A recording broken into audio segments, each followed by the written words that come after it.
어머니, 이제 그만하세요. 우리가 얼마나 어머님 위해 희생했는데 이러시면 안 됩니다. 희생? 무슨 희생? 너희가 나한테 해준 게 뭐가 있니? 어머님, 저희가 민준이 키우랴, 집안일 하랴 정말 힘들게 살고 있어요. 조금만 도와주시면 안 될까요? 도와달라는 말은 참 잘하는구나. 내가 아플 때는 외면하더니 어머니, 그건 회사 일이 너무 바빠서 그랬던 겁니다. 제가 어떻게 어머님을 외면해요? 지민아, 난 너희가 내 뒤에서 한 말들을 다 알아. 쓸모없는 노인네라고 부른 게 누구야? 무슨 말씀을 그렇게 하세요? 저희가 언제 그랬어요? 어머님, 오해가 있으신 것 같은데 우리가 그런 말을 할 리가 없잖아요. 거짓말 그만해. 다 녹음해뒀다. 어머니, 이제 너희 본 모습을 봤으니 더 이상 관계를 이어갈 필요 없다.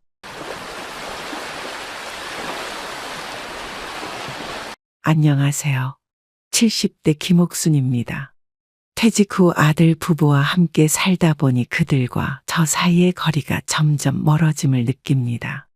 오랜 세월 열심히 일하며 모은 재산으로 구입한 고급 아파트는 제 명의로 되어 있고 아들 부부는 생활비를 조금씩 보태는 정도였습니다. 어머니, 잠시 시간 좀 내주실 수 있으세요? 무슨 일이니? 사실은 좋은 사업 기회가 생겼는데 초기 자금이 필요해서요. 식탁에 마주 앉은 아들과 며느리의 표정이 어쩐지 긴장된 모습이었습니다. 둘은 서로 눈빛을 교환하더니 아들이 조심스럽게 말을 꺼냈습니다. 어머니 명의의 아파트를 담보로 대출을 받으면 좋겠다고 생각했어요. 물론 갚는 건 저희가 할 거고요. 그래? 얼마나 필요한데? 한 3억 정도면 될 것 같아요. 며느리는 미소 지으며 간절한 눈빛으로 저를 바라봅니다. 평소에는 저와 대화도 별로 없던 며느리가 오늘따라 적극적인 모습이 의아했습니다. 어머님, 정말 괜찮은 사업이라서 몇 년 안에 충분히 갚을 수 있을 거예요. 아이 교육비도 더 잘 대비할 수 있고. 알았어. 생각해 볼게. 그날 밤 아들 부부의 진심을 확인하고 싶은 마음이 들었습니다. 둘이 항상 저를 진심으로 생각하는지 아니면 제 재산만 바라보는지 알고 싶었습니다. 지민아, 엄마가 좀 심각한 얘기 할게. 무슨 일 있으세요? 아파트 대출건 말인데 사실 엄마가 몇 달 전에 다른 투자로 큰 손실을 봤어. 지금 아파트를 급매물로 내놓아야 할 상황이야. 아들의 표정이 순간 굳어졌습니다. 잠시 침묵이 흐른 뒤 며느리가 먼저 말을 꺼냈습니다. 어머니, 그럼 대출은 어려운 거죠? 그렇게 될 것 같아. 오히려 내가 급전이 필요한 상황이니. 아, 네. 그럼 어쩔 수 없네요. 아들은 말없이 고개만 끄덕였습니다. 며느리와 눈빛을 교환하는 모습이 어쩐지 당황스러움과 실망감을 감추지 못하는 듯했습니다. 어머니, 저희가 도울 수 있는 게 있을까요? 지금은 괜찮아. 내 문제니까 내가 알아서 할게. 대화가 끝난 뒤 아들 부부의 태도가 미묘하게 달라지는 것을 느꼈습니다. 평소보다 더 바쁘다는 핑계로 저와의 대화를 피하고 식사 시간도 따로 가지려 했습니다. 지민아, 오늘 저녁 같이 먹자. 오늘은 회사에서 회식이 있어서요. 어머니 먼저 드세요. 그래, 알았어. 가슴 한구석이 쓰라리게 아팠지만 이것이 현실이라면 직시해야 한다고 생각했습니다. 아들과 며느리의 진심을 알게 된 것이 슬프면서도 한편으로는 다행이라는 생각이 들었습니다. 재정난을 거짓으로 알린 후 일주일이 지났습니다. 아들 부부는 점점 더 저와의 접촉을 피하는 듯했고 전화도 잘 받지 않았습니다. 문자 메시지에도 대답이 늦어지고 간단하게만 답하는 것이 느껴졌습니다. 지민아, 주말에 시간 있니? 오랜만에 같이 밥 먹자. 어머니, 죄송한데 이번 주말은 처가에 가기로 했어요. 그래? 다음에 시간 될 때 연락해줘. 아들의 짧은 대답에 서운함이 밀려왔습니다. 평소라면 적어도 다른 날짜를 제안했을 텐데 이젠 그런 배려조차도 사라진 것 같았습니다. 혹시 다음 주 중에는 어때? 지금 좀 바빠서. 나중에 연락드릴게요. 이후로도 연락은 뜸해졌고 가끔 집에 들어오는 아들 부부는 제게 형식적인 인사만 건넸습니다. 예전과 달리 손주를 데리고 오는 일도 줄어들었습니다. 은주야, 요즘 민준이는 어떻게 지내? 잘 지내고 있어요. 어머님, 요새 유치원에서 친구들이랑 잘 어울려서 바쁘답니다. 그래? 할머니가 보고 싶은데. 며느리는 애매한 미소만 지었습니다. 손주는 점점 멀어지고 식구들은 하나둘씩 저를 피하는 듯 했습니다. 지민아, 진짜 아파트 팔아야 할 것 같아. 내가 좀 급해. 네, 알겠습니다. 어머니 상황이 어떻게 되는지 좀 자세히 말씀해 주시면. 내가 좀 큰 손실을 봐서 아파트 팔고 작은 집으로 옮겨야 할 것 같아. 아들은 더 이상 묻지 않았습니다. 그저 고개만 끄덕이고 방으로 들어가 버렸습니다. 그날 밤 아들과 며느리가 낮은 목소리로 대화하는 소리가 들렸습니다. 어떡하지? 어머니 상황이 생각보다 심각한가 봐. 우리도 이제 다른 계획을 세워야 할 것 같아요. 그 후로 몇 주간 더 서먹한 상황이 이어졌습니다. 어느 날 오후, 저는 집 근처 백화점에 들러 필요한 물건을 살 일이 있었습니다. 사모님, 오랜만이에요. 쇼핑하러 오셨어요? 네, 반가워요. 간단히 필요한 것만 좀 사려고요. 백화점 매장 직원과 인사를 나누고 있는데 건너편 고급 레스토랑에서 웃음소리가 들렸습니다. 무심코 바라본 창문 너머로 익숙한 얼굴들이 보였습니다. 지민이네 가족 아닌가? 식당 안쪽 자리에 아들과 며느리 그리고 처가 식구들이 함께 앉아 있었습니다. 모두 고급스러운 옷차림으로 샴페인 잔을 들고 웃고 있었습니다. 저에게는 바쁘다던 아들이 제가 경제적으로 어려워졌다고 말한 후 더욱 소원해진 그들이 즐겁게 식사하는 모습이 눈에 들어왔습니다. 어머, 저기 계신 건 제 시선을 따라 바라본 매장 직원의 말에 고개를 저었습니다. 저는 급히 그 자리를 떠났습니다. 다리가 후들거리고 가슴이 먹먹했습니다.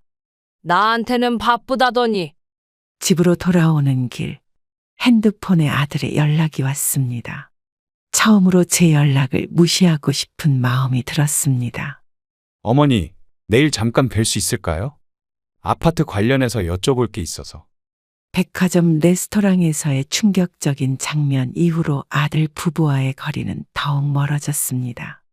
어색한 침묵 속에 각자의 생활을 이어가고 있던 중 한밤중에 급하게 울리는 전화 소리에 잠에서 깼습니다. 어머님, 죄송한데 빨리 와주실 수 있어요? 민준이가 갑자기 열이 많이 나서요. 민준이가? 지금 몇 도인데? 39도 넘게 나는데 계속 울고 있어요. 제가 내일 중요한 발표가 있어서. 알았어. 지금 바로 갈게. 한밤중에 택시를 타고 아들 부부의 집으로 향했습니다. 열이 높게 오른 손주를 생각하니 걱정이 앞섰습니다.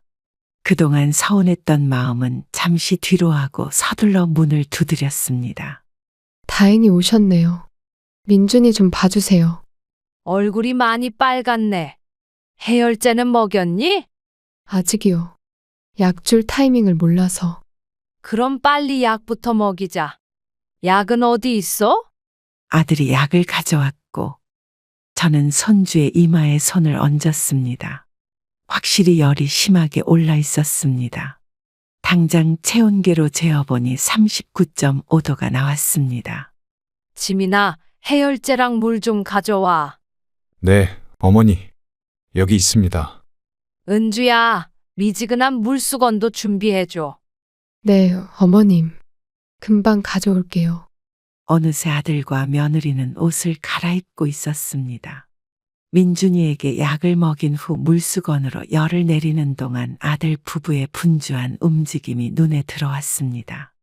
어머니, 민준이 상태가 어떤가요? 아직 열이 많이 높아. 계속 지켜봐야 할 것 같은데. 사실은요. 저희가 내일 아침 일찍 제주도로 출발해야 해서. 며느리의 말에 고개를 들어보니 두 사람 모두 여행 가방을 챙기고 있었습니다. 순간 상황을 이해하는데 시간이 걸렸습니다. 잠깐, 너희 여행 가는 거야? 어머니, 이번에 예약한 건 취소가 안 돼요. 벌써 다 결제했고. 그래서 아픈 애를 두고 가려고?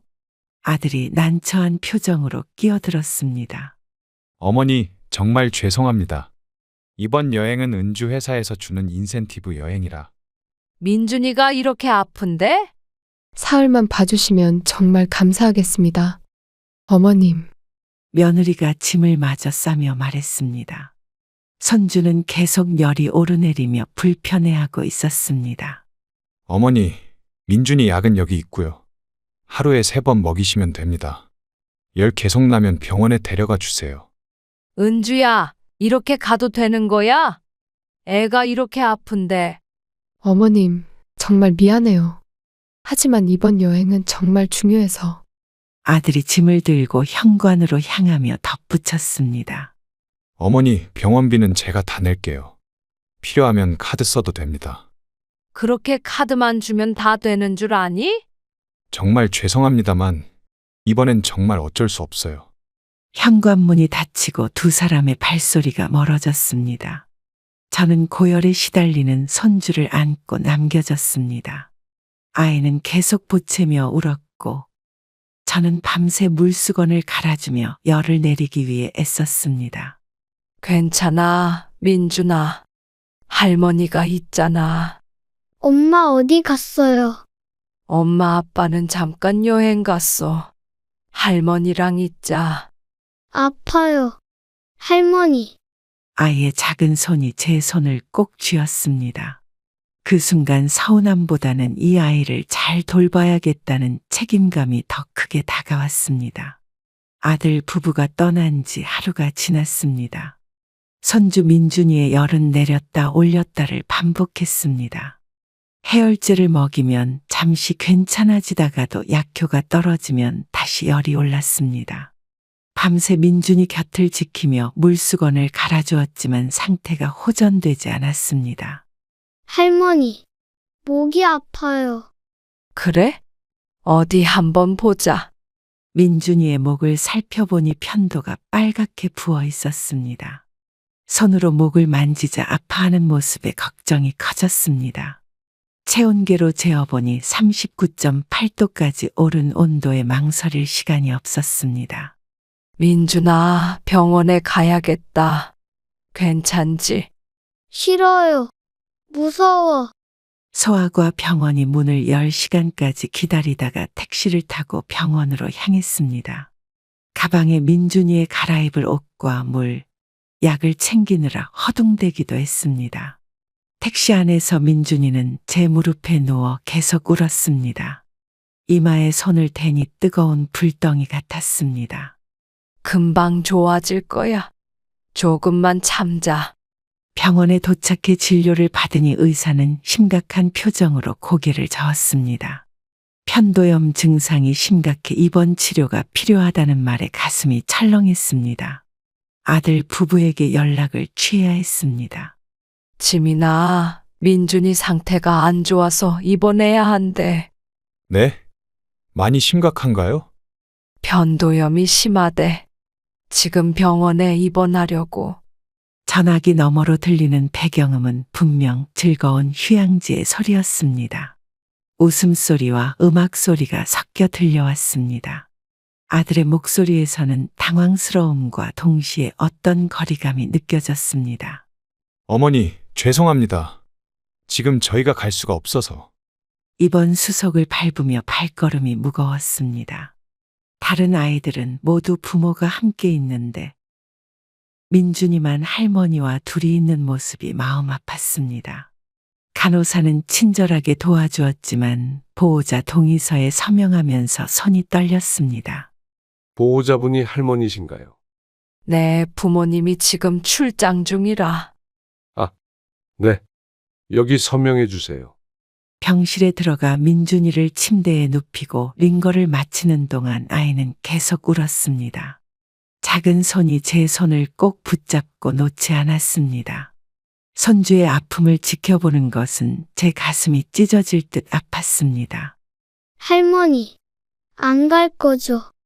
응, 할머니는 여기 있을 거야. 걱정하지 마. 밤새 병실 의자에 앉아 민준이를 지켜보았습니다. 간간히 깨어 물을 찾는 아이에게 물을 먹이고 이마를 쓰다듬으며 밤을 지새웠습니다. 새벽녘에야 아들에게서 문자가 왔습니다. 어머니, 병원비는 제 카드로 결제하세요. 차가운 문자에 뭉클한 감정이 목을 메웠습니다. 병원비만 해결하면 된다고 생각하는 아들의 마음이 이해되지 않았습니다. 병원 창문으로 비치는 새벽빛을 바라보며 깊은 한숨을 내쉬었습니다.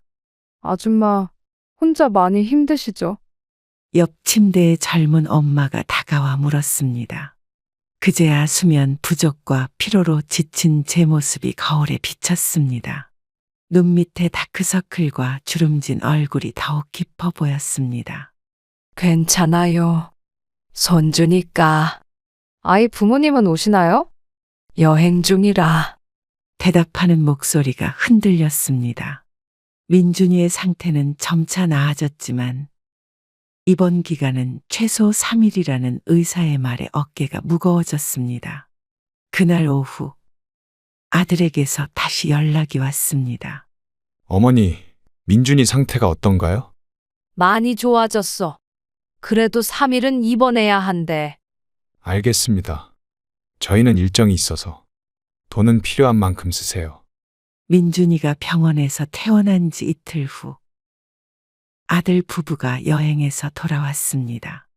아이는 아직 완전히 회복되지 않아 창백한 얼굴로 조용히 있었지만 부모를 보자 밝게 웃었습니다. 아들 부부는 화려한 기념품과 선물을 들고 와서 민준이에게 건넸습니다. 제게는 작은 손수건 하나만 건네주었습니다. 어머니, 민준이 간호하느라 고생 많으셨어요. 괜찮아.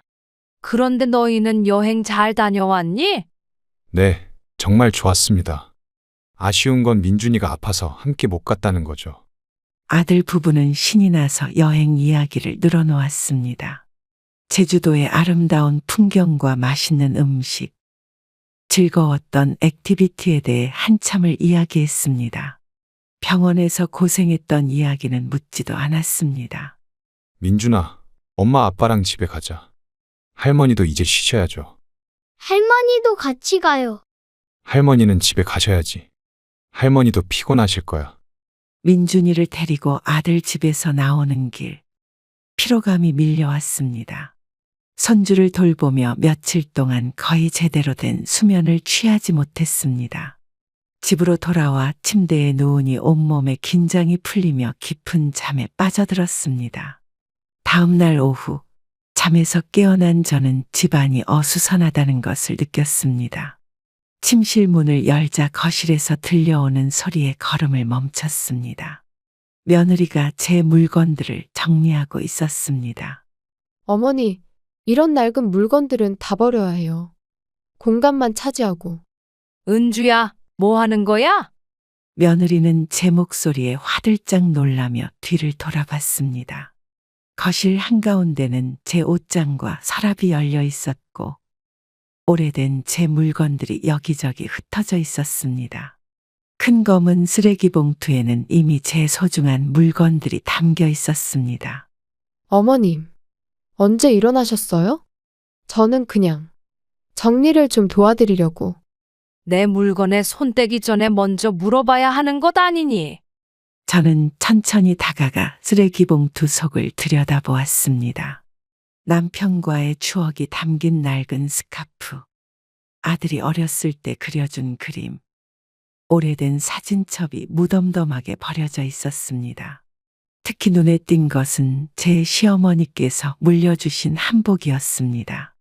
이건 버리면 안 되는 건데. 어머님, 이런 오래된 물건들은 집에 냄새만 나고 먼지만 쌓여요. 요즘은 깔끔하게 살아야. 이것들은 다 내게 소중한 물건들이야. 제 손이 조금 떨렸습니다. 한복을 조심스럽게 꺼내 품에 안았습니다. 남편이 세상을 떠난 후 혼자서 소중히 간직해온 물건들이었습니다. 며느리의 표정에서는 배려나 미안함을 찾아볼 수 없었습니다. 어머님, 그냥 도와드리려고 한 건데. 요즘은 다 미니멀하게 살잖아요. 내가 언제 도움을 청했니? 며느리의 말투에는 어떤 무례함이 담겨 있었습니다. 마치 제가 시대에 뒤처진 사람처럼 대하는 듯 했습니다. 그때 아들이 집에 들어왔습니다. 어머니, 일어나셨네요? 지민아, 너희가 내 물건을 왜 함부로 정리하니? 아들은 상황을 파악하고는 난처한 표정을 지었습니다. 그러나 며느리의 편을 들었습니다. 어머니, 은주가 좋은 뜻으로 한 거예요. 집이 너무 복잡하면 살기도 불편하고, 내가 언제 정리해달라고 했니? 그건 아니지만, 어머니가 계속 아프셔서 도와드리려고. 제 가슴 속에서 섭섭함이 밀려왔습니다. 제가 아팠던 것은 손주를 돌보느라 그랬다는 것을 아들은 언급하지 않았습니다. 그저 제 물건이 불필요하다는 판단만 했습니다. 내 물건은 내가 정리할게. 더 이상 손 떼지 마. 어머님, 너무 예민하게 반응하시는 거 아닌가요? 저는 그냥 도와드리려고. 물건 정리 사건 이후로 아들 부부와의 관계는 더욱 서먹해졌습니다. 그 와중에 며느리의 생일이 다가왔고 저는 진심을 확인하고 싶은 마음이 들었습니다. 평소 같았으면 백화점에서 좋은 선물을 골랐겠지만 이번에는 일부러 저렴한 손수건과 작은 화장품 세트를 준비했습니다. 정성스럽게 포장하여 아들네 집으로 향했습니다. 어머님, 이렇게 찾아와 주시다니 감사합니다. 생일인데 축하해야지. 이건 작은 선물이야. 아이고, 뭘 이런 걸 다 준비하셨어요. 고맙습니다. 며느리는 제 선물을 받으며 미소 지었지만 포장을 풀자 잠시 표정이 굳었습니다. 그것도 순간이었고 바로 환한 미소를 지었습니다. 하지만 그 짧은 순간의 실망감을 저는 놓치지 않았습니다. 어머님, 정말 감사해요. 제가 딱 필요했던 거예요. 아들은 어색한 표정으로 옆에서 지켜보고 있었습니다. 식탁에는 풍성한 음식이 차려져 있었고 호화로운 케이크와 샴페인도 준비되어 있었습니다. 며느리 친정 부모님도 곧 도착한다고 했습니다. 지민아, 나 잠깐 화장실 좀 다녀올게. 네, 어머니. 저쪽 손님방 화장실 쓰세요. 이쪽은 청소 중이라. 손님 방으로 향하는 복도를 지나다 아들과 며느리의 대화 소리가 들렸습니다. 발걸음을 멈추고 귀를 기울였습니다. 잘못된 행동인 줄 알면서도 그들의 진심이 궁금했습니다. 당신 어머니 왜 이러실까? 예전에는 명품 가방도 사주시고 그러셨는데 글쎄, 요즘 경제적으로 어렵다고 하셨잖아. 설마 진짜 그런 거야? 아니면 일부러 그러시는 거? 며느리의 목소리에는 분명한 불만이 묻어 있었습니다. 제 가슴이 조금 아팠습니다. 아들의 대답도 썩 좋지 않았습니다. 어머니가 요즘 좀 이상해. 우리한테 뭔가 실망하신 것 같아. 내가 뭘 잘못했는데 그냥 불필요한 물건 정리한 것뿐인데. 복도에 서서 그들의 대화를 듣는 제 손이 떨렸습니다. 그토록 아끼던 며느리가 제 마음을 이해하려 하지 않는 아들이 갑자기 낯설게 느껴졌습니다. 화장실에서 나오는 척하며 기침 소리를 냈습니다. 어머님, 금방 오셨네요. 친정 어머니도 곧 오신대요. 그래? 오랜만에 뵙네. 저녁 식사가 이어지는 동안 며느리는 친정 부모님 앞에서는 저에게 극진히 대했습니다. 하지만 이제는 그 행동이 진심이 아니라는 것을 알기에 마음이 무거웠습니다. 어머님, 이 음식 드셔보세요. 제가 특별히 어머님 생각해서 준비했어요. 고맙다, 은주야. 며느리 친정어머니도 대화에 참여했습니다. 화기애애한 분위기 속에서도 저만 외롭게 느껴졌습니다. 사부인, 요즘 건강은 어떠세요? 지난번에 아프셨다고 들었는데. 괜찮습니다. 민준이 돌보느라 좀 지쳤을 뿐이에요. 그랬군요. 우리 은주가 잘 모시고 있죠? 네, 그럼요. 잘 지내고 있어요. 거짓말이 저절로 나왔습니다. 식사를 마치고 돌아가려 하자 며느리가 억지로 붙잡았습니다. 케이크도 먹고 가라며 저를 붙잡는 모습이 이제는 연기처럼 느껴졌습니다. 어머님, 조금만 더 계시다 가세요. 미안해. 나 좀 피곤해서. 집으로 돌아오는 길 발걸음이 무거웠습니다. 현관에 들어서자마자 전화벨이 울렸습니다. 아들이었습니다. 바로 전화를 받았습니다. 어머니, 집에 잘 도착하셨어요? 응, 방금 왔어. 어머니, 오늘 선물. 은주가 좀 서운해 하더라고요. 전에는 항상 좋은 걸 주셨는데. 전화기 너머로 들리는 아들의 말에 가슴이 아팠습니다. 제 경제 상황에 대한 걱정보다는 선물의 가격에 신경 쓰는 모습이 실망스러웠습니다. 어쩌면 이들의 진심을 확인한 것인지도 모릅니다. 내가 요즘 형편이 안 좋잖니. 다음에 여유 생기면 더 좋은 거 줄게. 네, 알겠습니다. 며느리 생일 이후 몇 주가 지났습니다. 변함없이 아들 부부와는 서먹한 관계가 이어졌고 손주 민준이를 보는 것도 전보다 어려워졌습니다. 어느 오후 혼자 집안일을 하던 중 갑자기 어지러움이 밀려왔습니다. 방안이 빙글빙글 돌았고 다리에 힘이 풀려 그대로 바닥에 주저앉았습니다. 이게 왜 이러지? 갑작스러운 어지러움에 식은땀이 흘렀습니다. 핸드폰을 찾으려 했지만 손이 닿지 않았습니다.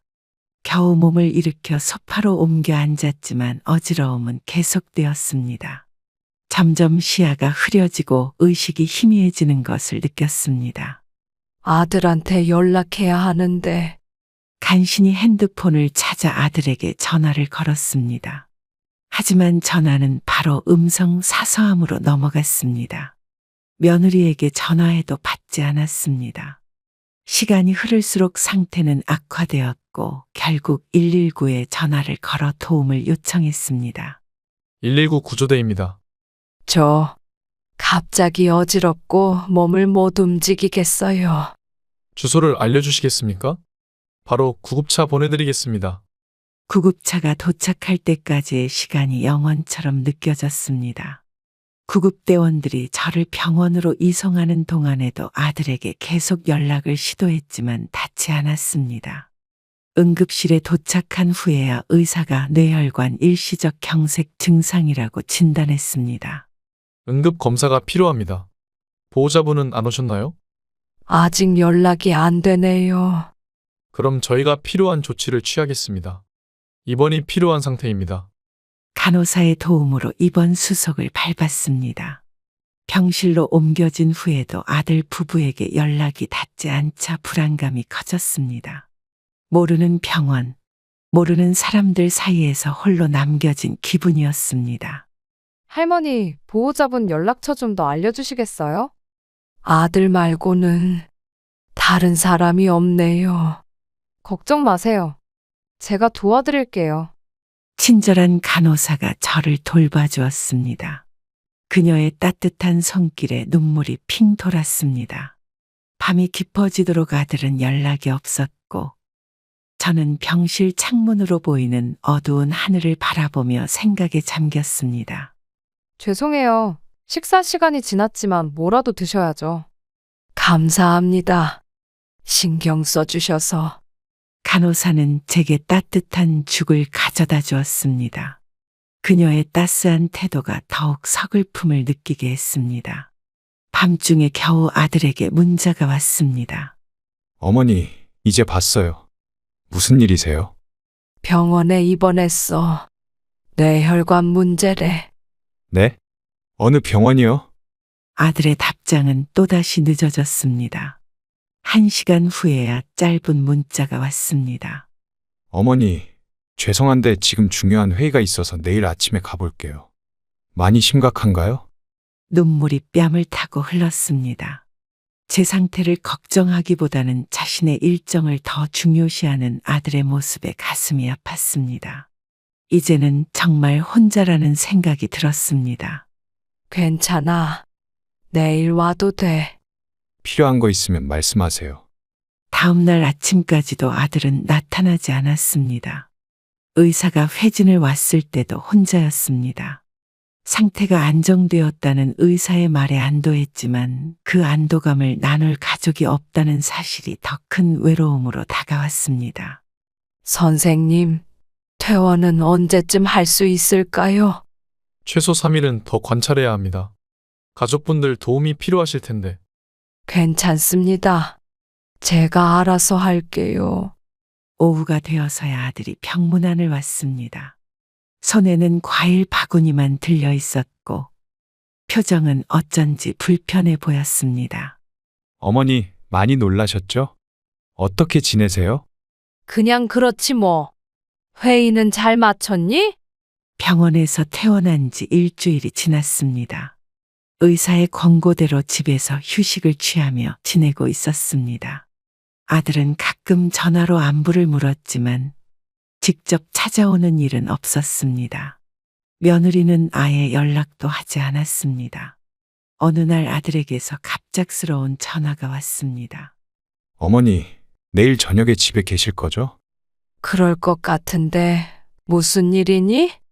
처가 쪽 식구들이랑 잠깐 들릴 것 같아서요. 어머니가 많이 편찮으셨다고 하니까 인사드리고 싶대요. 그래? 난 별로 만나고 싶지 않은데. 어머니, 그러지 마시고요. 장모님도 오시니까 좀 봐주세요. 아들의 부탁을 거절하기 어려웠습니다. 그래도 마음은 불편했습니다. 병원에 입원해 있을 때는 연락조차 없던 사람들이 갑자기 관심을 보이는 것이 의아했습니다. 알았어. 그럼 몇 시쯤 오니? 내일 저녁 7시쯤 갈게요. 어머니는 아무것도 준비 안 하셔도 됩니다. 통화를 마친 후 묘한 기분이 들었습니다. 무언가 이상한 느낌이 들었습니다. 다음 날 오후, 저는 약속 시간보다 일찍 집을 나섰습니다. 병원 검진을 핑계로 외출했습니다. 실은 아들 부부가 제 집에서 무엇을 할지 지켜보고 싶었습니다. 어머니, 어디 가세요? 병원에 좀 갔다 올게. 너희는 먼저 가 있어.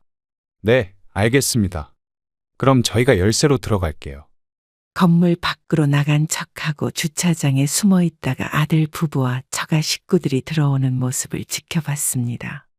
얼마 전 설치해 둔 CCTV 앱을 통해 집안의 상황을 확인할 수 있었습니다.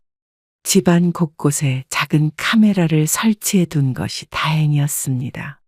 와, 사부인 댁 진짜 좋네요. 그러게요. 뷰도 좋고 인테리어도 고급스러워요. 처가 식구들이 제 집을 둘러보며 감탄하는 모습이 보였습니다. 거실에는 음식과 술이 차려졌고 모두가 편하게 자리를 잡고 있었습니다. 사부인 지금 많이 편찮으시대? 뭐 별거 아니에요. 그냥 나이 드신 거죠. 뭐. 며느리가 제 건강 상태를 묻는 말에 가볍게 대답하는 모습에 가슴이 아팠습니다. 실제로 의사는 심각한 상태였다고 말했고 재발하면 위험할 수 있다고 경고했었습니다. 그래도 어머님이 재산은 꽤 모아두셨잖아. 이 아파트만 해도 시세가 얼마야? 어머님 요즘 정신이 많이 혼란스러우시대요. 이것저것 잊어버리시고. 그래? 그럼 재산 관리는 어떻게 하시나? 아직은 어머님이 직접 하시죠. 나중에 더 심해지면 우리가 도와드려야죠. 아들의 말에 충격을 받았습니다. 제가 정신이 혼란스럽다니 그런 적이 전혀 없었습니다. 단지 몸이 좀 약해졌을 뿐인데 마치 치매 환자처럼 말하고 있었습니다. 그럼 유언장 같은 건 써두셨어? 그들의 대화는 계속해서 제 재산과 관련된 내용으로 채워졌습니다. 어머님 오시기 전에 빨리 좀 볼까? 어디 두셨는지 알아? 은주야, 그러지 마. 들키면 곤란해. 괜찮아요. 어머님 검진 받으러 가셨다니까 시간 있어요. 며느리가 제 방 쪽으로 향하는 모습이 카메라에 잡혔습니다. 가슴이 쿵쾅거렸습니다. 그들이 무엇을 찾고 있는지 지켜보기로 했습니다. 어머니, 오늘 늦으실 것 같으니 저희 먼저 식사할게요. 아들이 메시지를 보냈습니다. 저는 답장을 보내지 않고 계속 지켜봤습니다. 카메라 화면 속에서 며느리는 제 방 서랍을 뒤지고 있었습니다. 핸드폰 화면을 통해 숨죽여 지켜보고 있는데 며느리가 제 침실 서랍장을 하나씩 열어보는 모습이 보였습니다. 서랍 안의 물건들을 조심스럽게 뒤지며 무언가를 찾고 있었습니다. 마침내 비밀번호가 걸린 작은 금고를 발견하자 표정이 밝아졌습니다. 여보, 이거 봐봐요. 이 안에 통장이나 중요한 서류 있을 것 같은데 그냥 놔둬. 어머니 오시면 곤란해. 비밀번호만 알면 열어볼 수 있을 텐데. 어머니 생일이나 결혼 기념일 같은 거 넣어볼까요? 며느리는 여러 번호를 시도했지만 금고는 열리지 않았습니다. 포기하지 않고 서랍 아래쪽을 더 뒤지던 며느리가 마침내 봉투 하나를 발견했습니다. 그 안에는 제 통장과 부동산 관련 서류들이 들어 있었습니다. 이거 봐봐. 통장이 여러 개네. 어머님이 이렇게 돈을 모아두셨어? 은주야, 그만해. 어머니 물건이잖아. 잠깐만요. 이거 봐요. 예금액이. 아들도 호기심을 참지 못하고 다가가 통장을 함께 보았습니다. 둘은 앉아서 서류와 통장을 하나씩 꺼내 살펴보기 시작했습니다. 제 심장이 빠르게 뛰었습니다. 그들이 제 개인 재산을 마음대로 들여다보는 모습에 분노와 배신감이 동시에 밀려왔습니다. 생각보다 많네. 이 통장에만 2억이 넘어. 저쪽 아파트도 어머님 명의로 되어 있네요. 시가로 치면 몇 억은 더 할 텐데. 거실에 있던 며느리의 친정어머니도 호기심에 침실로 다가왔습니다.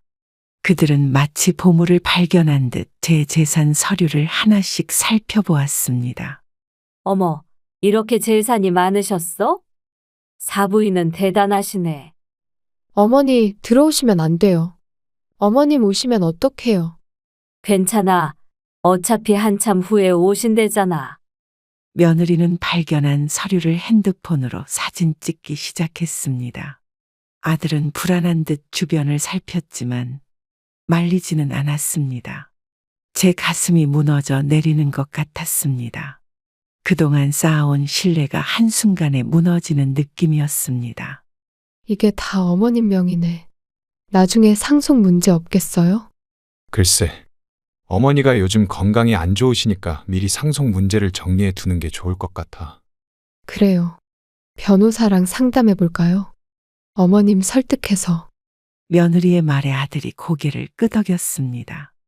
그들의 대화를 들으며 가슴 한켠이 무겁게 내려앉았습니다. 제가 아직 살아있는데 벌써 제 재산을 어떻게 나눌지 계획하고 있었습니다. 어머니 최근에 많이 아프셨잖아. 정신도 가끔 혼란스러워 하시고. 이럴 때 미리 재산 정리해 두는 게 나중에 분쟁 없이 좋을 거야. 맞아요. 어머님도 결국 우리한테 다 주실 거잖아요. 미리 정리해 두면 상속세도 줄이고. 그들은 서류를 원래대로 정리해 넣고 침실을 나갔습니다. 제 손은 떨리고 있었고 눈에는 눈물이 고였습니다. 이제 확실히 알게 되었습니다. 아들과 며느리에게 저는 재산을 물려줄 사람일 뿐 진심으로 아끼는 부모가 아니었습니다.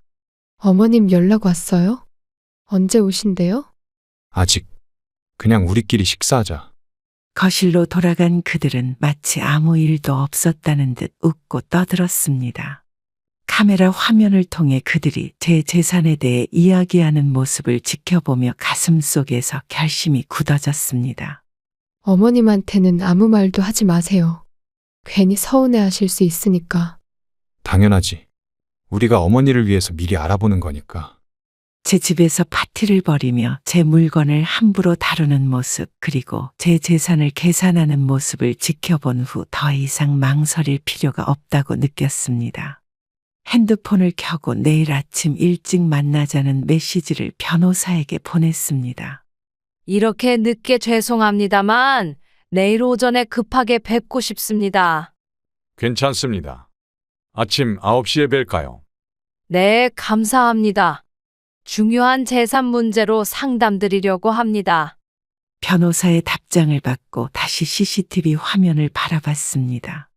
여전히 웃고 떠들며 편안하게 자리를 차지하고 있는 그들의 모습에 결심이 더욱 굳어졌습니다. 이제는 저 자신을 위한 선택을 할 때였습니다. 변호사 사무실로 향하는 택시 안에서 어제 밤의 광경이 계속 머릿속을 맴돌았습니다. 그들이 제 재산을 탐내는 모습, 제가 없는 곳에서 저를 헐뜯는 대화들이 귀에 맴돌았습니다. 변호사 사무실에 도착해 문을 열자 정중한 표정의 젊은 변호사가 저를 맞이했습니다. 안녕하세요. 어제 연락 주셨죠? 어떤 일로 찾아오셨나요? 제 재산 문제로 상담하고 싶어서요. 네, 말씀해 주세요. 어떤 도움이 필요하신지. 변호사에게 그동안의 상황을 모두 설명했습니다. 아들 부부의 변화된 태도, CCTV로 본 충격적인 장면들, 그리고 제 재산에 대한 그들의 계획까지 모두 털어놓았습니다. 변호사는 진지하게 경청한 후 고개를 끄덕였습니다. 많이 힘드셨겠네요. 재산 관리에 대해 어떤 계획을 갖고 계신가요? 일부는 의미 있는 곳에 기부하고 싶고, 나머지는 제가 남은 인생 동안 쓰고 싶어요.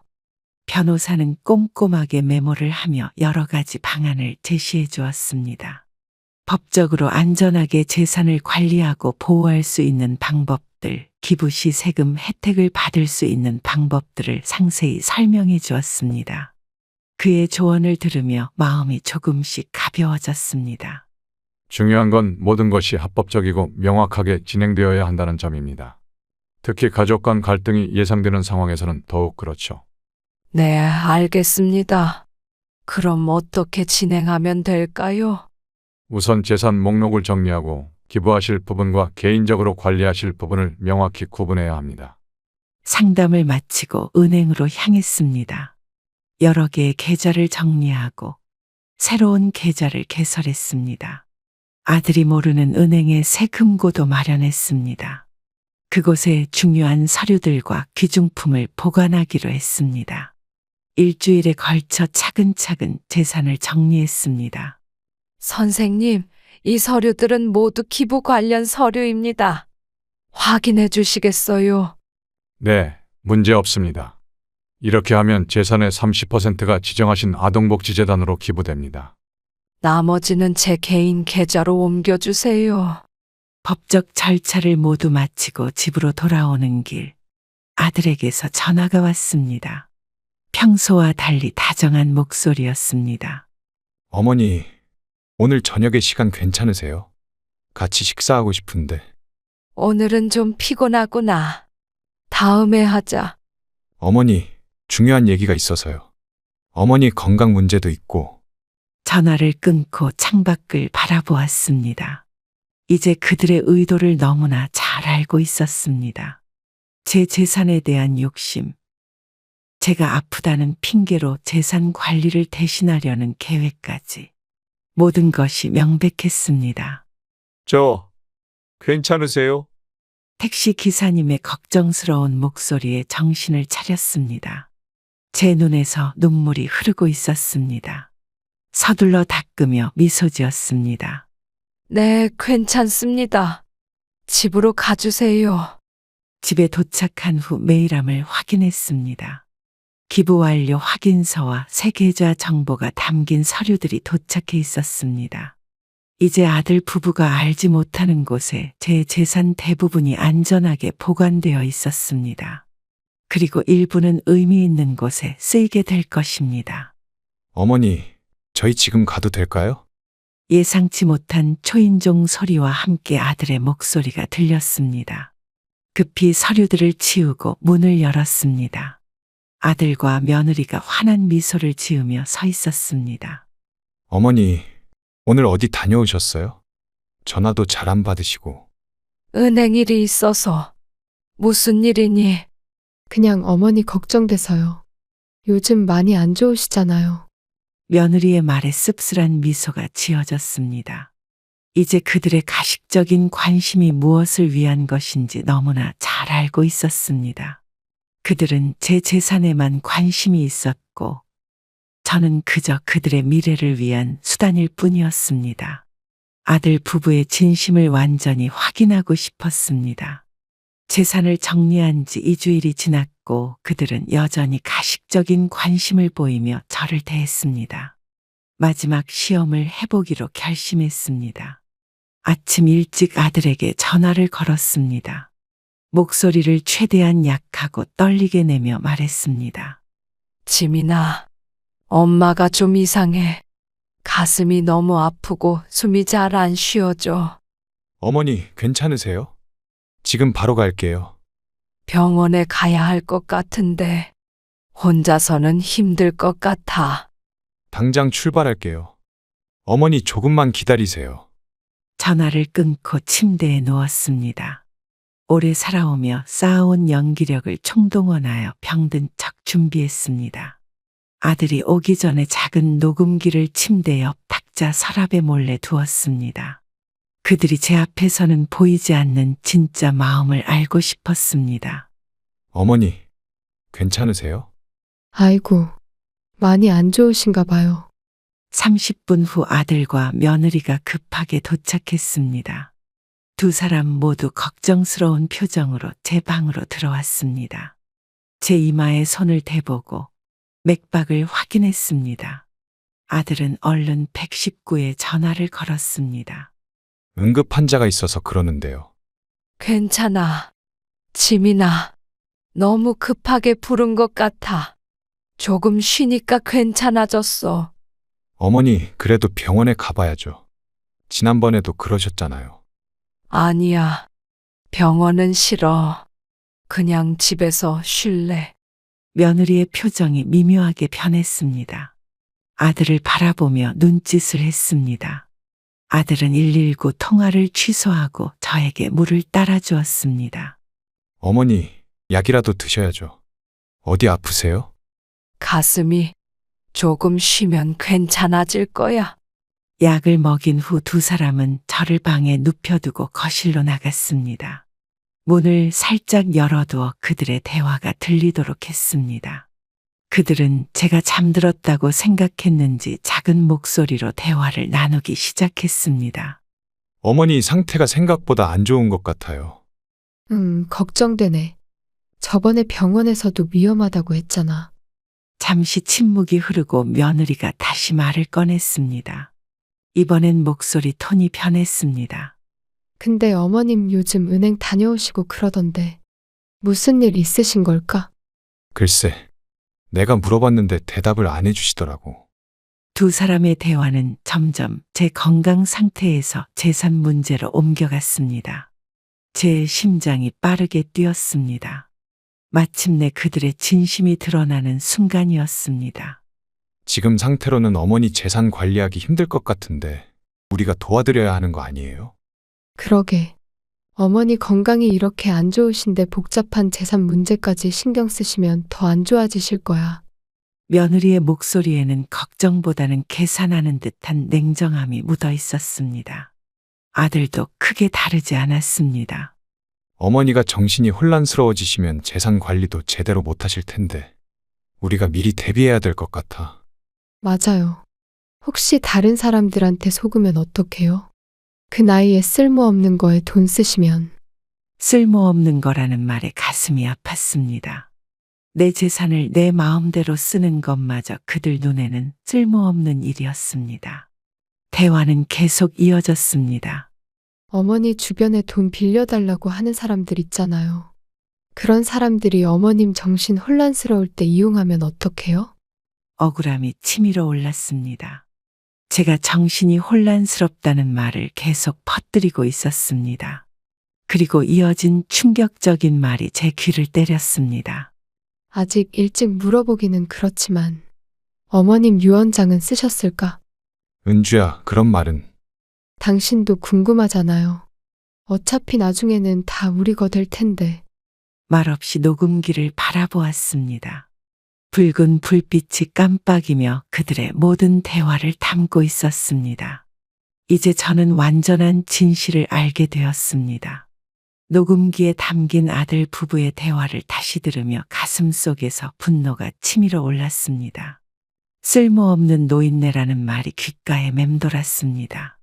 그동안 믿고 의지했던 아들, 딸처럼 아껴주었던 며느리가 등 뒤에서 저를 그렇게 생각했다니 마음이 무너져 내렸습니다. 눈물이 마르고 이제는 차가운 결심만이 남았습니다. 어머니, 약 드실 시간이에요. 고마워. 이제 많이 나아졌어. 그래도 규칙적으로 드셔야 합니다. 아들 부부는 여전히 병든 저를 간호하는 척하며 가식적인 친절을 베풀었습니다. 하지만 이제 저는 그들의 허울 뒤에 숨은 본심을 알고 있었습니다. 며느리는 정성스럽게 죽을 떠먹이며 미소 지었지만 그 눈빛에서 계산하는 기색이 느껴졌습니다. 어머님, 이제 좀 어떠세요? 병원에 가보는 게 어떨까요? 아니, 괜찮아. 이제 많이 좋아졌어. 그래도 검사라도 받으셔야죠.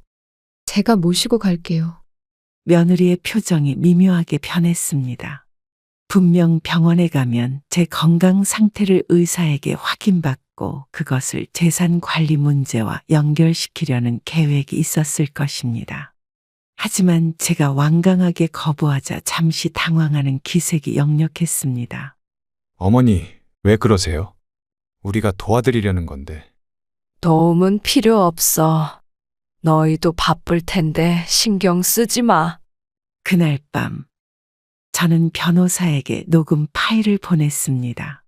법적으로 이 녹음이 어떤 의미가 있는지 앞으로의 대응 방법을 상담하고 싶었습니다. 이제 더 이상 감정에 휘둘리지 않고 냉정하게 대처해야 한다고 생각했습니다. 사모님, 녹음 내용 잘 받았습니다. 확실히 좋지 않은 상황이네요. 이걸로 무엇을 할 수 있을까요?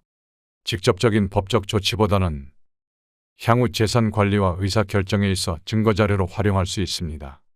변호사의 조언을 듣고 앞으로의 계획을 세웠습니다. 아들 부부의 가식을 더는 참지 않기로 했습니다. 가족이라는 이름으로 저를 이용하는 것을 용납하지 않을 것입니다.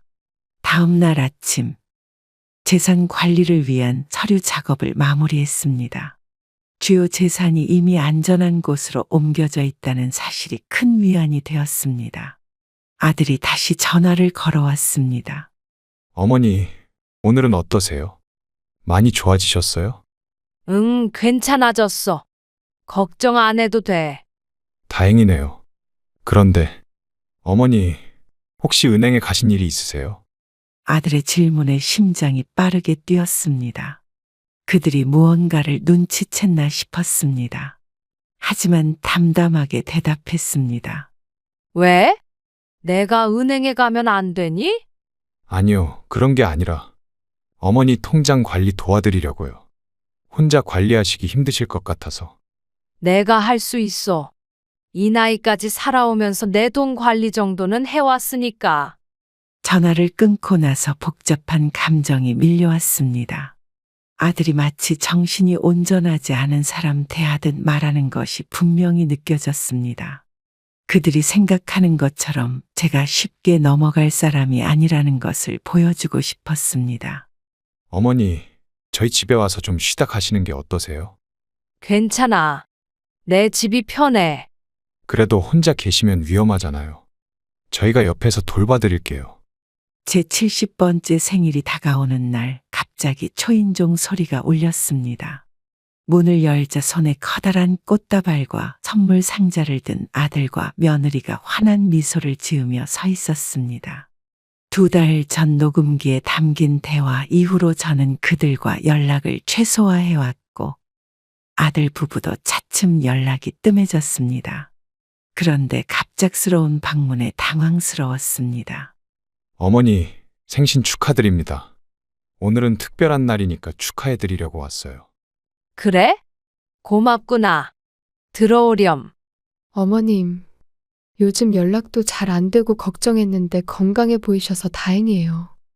거실로 들어선 아들 부부는 테이블 위에 화려한 꽃다발과 선물을 올려놓았습니다. 분위기는 화기애애했지만 저는 그들의 진심을 이미 알고 있기에 마음이 무거웠습니다. 며느리가 준비해 온 케이크 상자를 열며 웃었습니다. 어머님이 좋아하시는 딸기 생크림 케이크예요. 특별히 주문했어요. 나 요즘 당 조절 중인 거 알잖아. 아들의 표정이 순간 굳었다가 이내 미소를 되찾았습니다. 그들은 계속해서 친절한 척 다정하게 굴었지만 그 이면에 숨겨진 의도가 느껴졌습니다. 며느리는 거실을 둘러보며 변화를 살폈습니다. 어머님, 집안 정리를 많이 하셨네요? 물건들이 많이 없어졌어요. 그래. 나이 들면서 불필요한 물건들은 정리하고 있어. 실제로 저는 중요한 물건들을 다른 곳으로 옮겨 두었습니다. 그들이 집을 살피는 눈빛에서 무언가를 찾고 있다는 느낌이 역력했습니다. 아들이 조심스럽게 말을 꺼냈습니다. 어머니, 사실 오늘 중요한 말씀 드리려고 왔습니다. 무슨 일인데? 어머니가 항상 외롭게 지내시는 것 같아서 저희와 함께 살면 어떨까 해서요. 며느리도 적극적으로 거들었습니다. 그녀의 눈빛에서 진심보다는 계산하는 듯한 느낌이 들었습니다. 저는 속으로 쓴웃음을 지었습니다. 그들은 제 재산 관리를 위해 함께 살자는 제안을 하는 것이었습니다. 맞아요, 어머님. 저희 집으로 오시면 편하게 모실 수 있어요. 고맙지만 나는 내 집이 좋아. 혼자 있는 게 편해. 두 사람의 표정이 미묘하게 변했습니다. 아들이 다시 말을 이었습니다. 이번에는 목소리 톤이 조금 달라졌습니다. 어머니, 솔직히 말씀드리면 어머니 건강이 걱정되어서 그래요. 재산 관리도 힘드실 텐데. 제 마음속에서 분노가 솟구쳤지만 겉으로는 평온한 표정을 유지했습니다. 그들이 진정으로 원하는 것이 무엇인지 너무나 잘 알고 있었습니다. 걱정 안 해도 돼. 내 재산은 내가 알아서 잘 관리하고 있어. 어머니, 그게 아니라 나이 드시면 사기 당하기 쉬우니까. 나를 바보 취급하는 거니? 아들의 말에 제 목소리가 차가워졌습니다. 며느리가 당황한 듯 상황을 수습하려 했습니다. 선물 상자를 내밀며 미소 지었습니다. 어머님, 선물 열어보세요. 저희가 정성껏 준비했어요. 고마워. 하지만 내가 더 큰 선물을 준비했단다.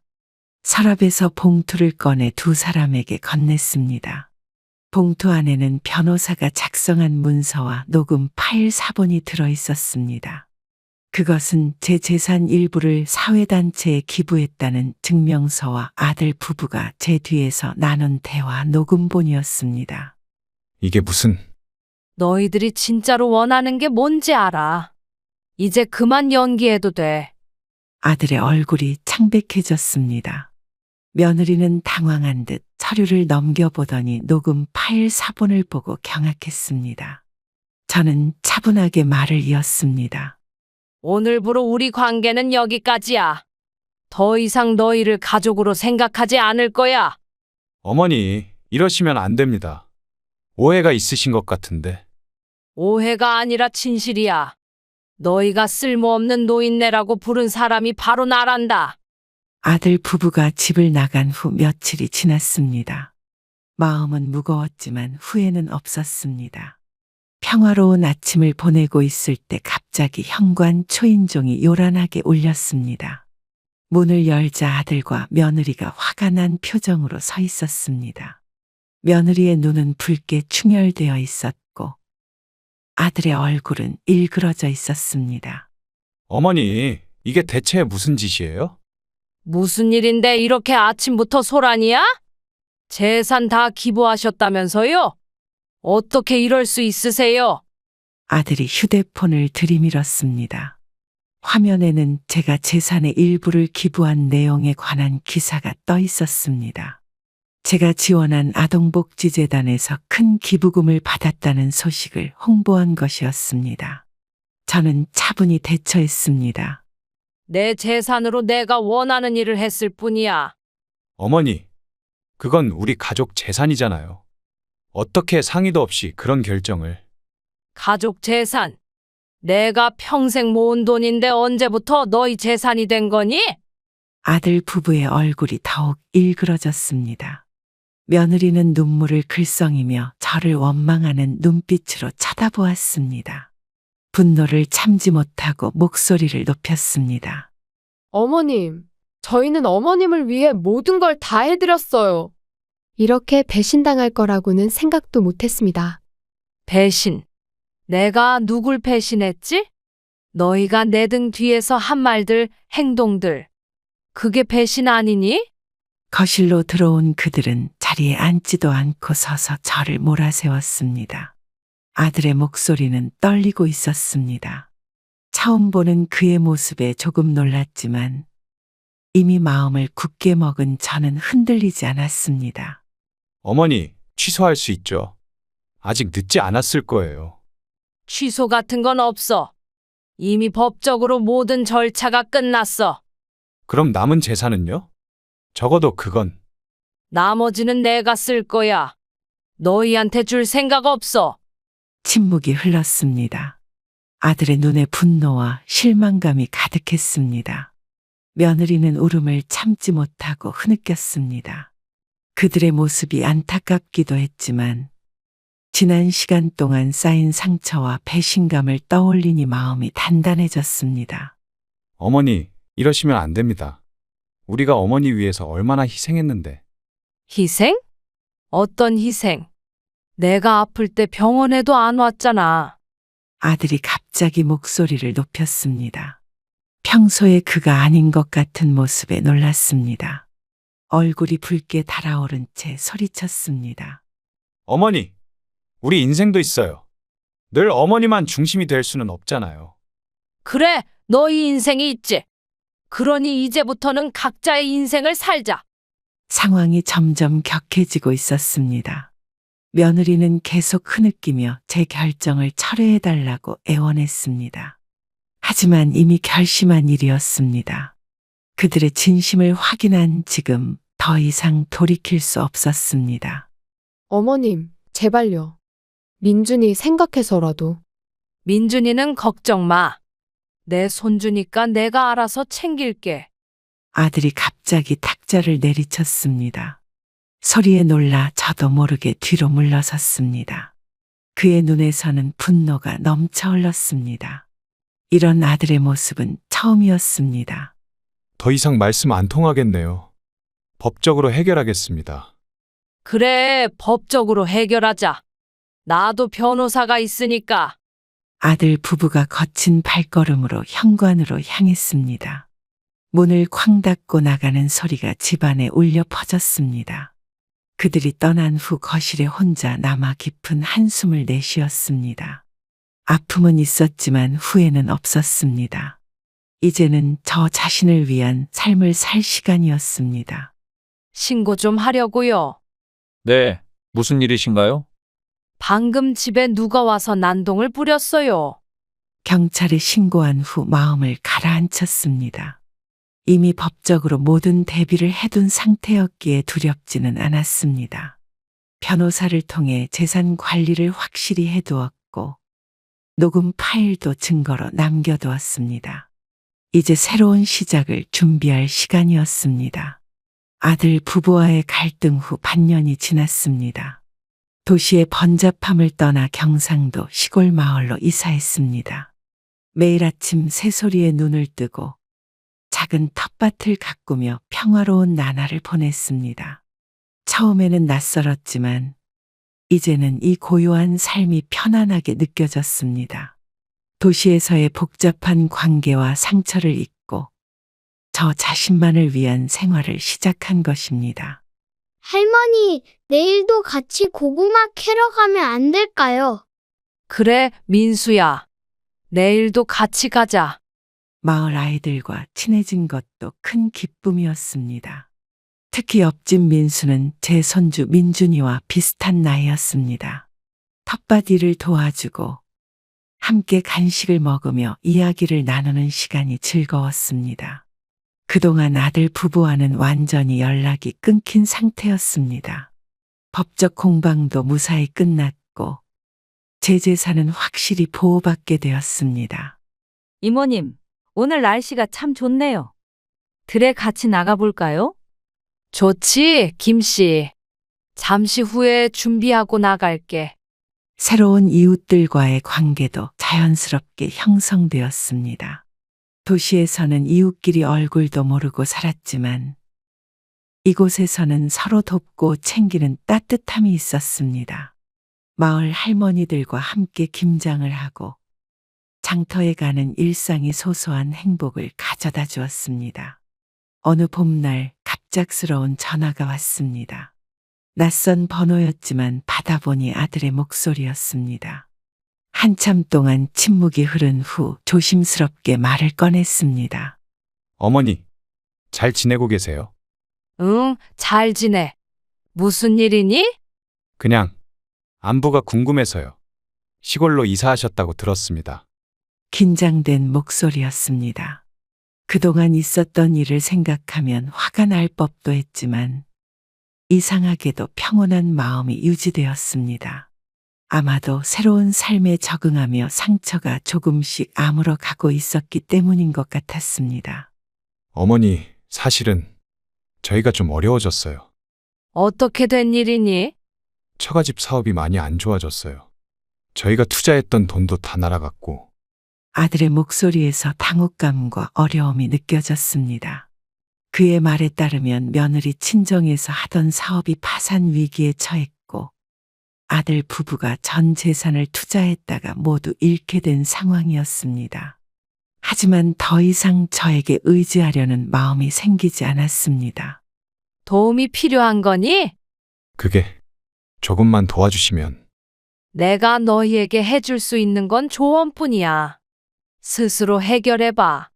조금의 망설임도 없이 단호하게 말했습니다. 예전 같았으면 모든 것을 내어주며 도와주었겠지만 이제는 달랐습니다. 아들도 스스로 책임을 져야 할 나이였습니다. 아들의 한숨 소리가 전화기 너머로 들려왔습니다. 어머니, 정말 죄송합니다. 그동안 저희가 잘못했어요. 다시 한번 기회를 주시면. 사과는 받아들이지만 기회는 너희가 스스로 만들어야 해. 전화를 끊고 난 후 마당에 앉아 하늘을 바라봤습니다. 푸르른 하늘 아래 작은 새들이 자유롭게 날아다니는 모습이 제 마음과 닮아 있었습니다. 어쩌면 아들 부부도 이 어려움을 통해 진정한 삶의 가치를 배울지도 모른다는 생각이 들었습니다. 며칠 후 예상치 못하게 아들 부부가 찾아왔습니다. 낡은 차를 타고 온 그들의 모습은 초라해 보였습니다. 예전에 자신감 넘치는 모습은 사라지고 겸손해진 표정으로 제 앞에 섰습니다. 어머님, 갑자기 찾아와서 죄송합니다. 들어와. 점심은 먹었니? 시골집 거실에 앉은 그들은 어색하게 주변을 둘러보았습니다. 예전처럼 호화로운 집이 아닌 소박하지만 따뜻한 공간에 제가 행복하게 살고 있다는 사실이 그들에게는 의외로 보이는 듯했습니다. 어머니, 정말 죄송합니다. 저희가 어리석었어요. 이제 와서 사과해봤자 달라지는 건 없어. 앞으로 어떻게 살 것인지 생각해봐. 며느리는 눈물을 흘리며 고개를 숙였고 아들은 무거운 표정으로 제 눈을 바라보았습니다. 그들의 모습에 측은함이 들기도 했지만 단호함을 유지했습니다. 어머니, 저희가 정말 반성하고 있습니다. 그동안 어머니께 너무 못되게 굴었어요. 이제 너희의 삶은 너희가 책임져야 해. 그렇게 저는 새로운 삶을 시작했습니다. 가족이라는 이름으로 받은 상처는 여전히 가슴 한구석에 남아있지만 이제는 그 아픔을 껴안고 살아가는 방법을 배웠습니다. 누군가에게 의지하기보다 제 스스로 행복을 찾아가는 길을 선택했습니다.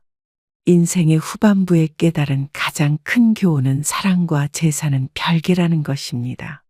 재산으로 가족의 사랑을 살 수 없고 가족이라는 이유만으로 무조건적인 희생을 할 필요도 없습니다. 때로는 자신을 위한 선택이 진정한 강인함을 보여주는 길이 될 수 있습니다. 아들 부부가 찾아온 그날 이후 그들의 삶도 조금씩 변화하고 있다고 들었습니다. 화려한 생활 대신 소박하게 살아가며 서로를 의지하게 되었다고 합니다.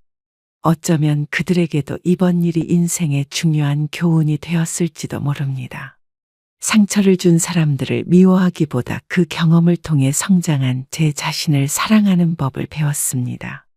고난이 찾아올 때 도망치지 않고 맞서는 용기, 자신의 가치를 지키는 자존감, 그리고 진정한 행복은 타인이 아닌 내면에서 찾아야 한다는 지혜를 얻었습니다.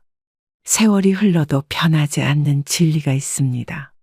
진정한 사랑은 조건 없이 주고받는 것이며 자신을 소중히 여길 때 비로소 타인도 소중히 여길 수 있다는 것입니다. 인생의 마지막 장을 향해 가는 여정에서 저는 이제 후회 없이 제 자신을 위한 삶을 살아갑니다. 그것이 어쩌면 가장 큰 복수이자 가장 아름다운 용서의 방법일지도 모릅니다.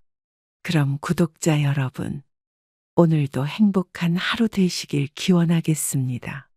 감사합니다.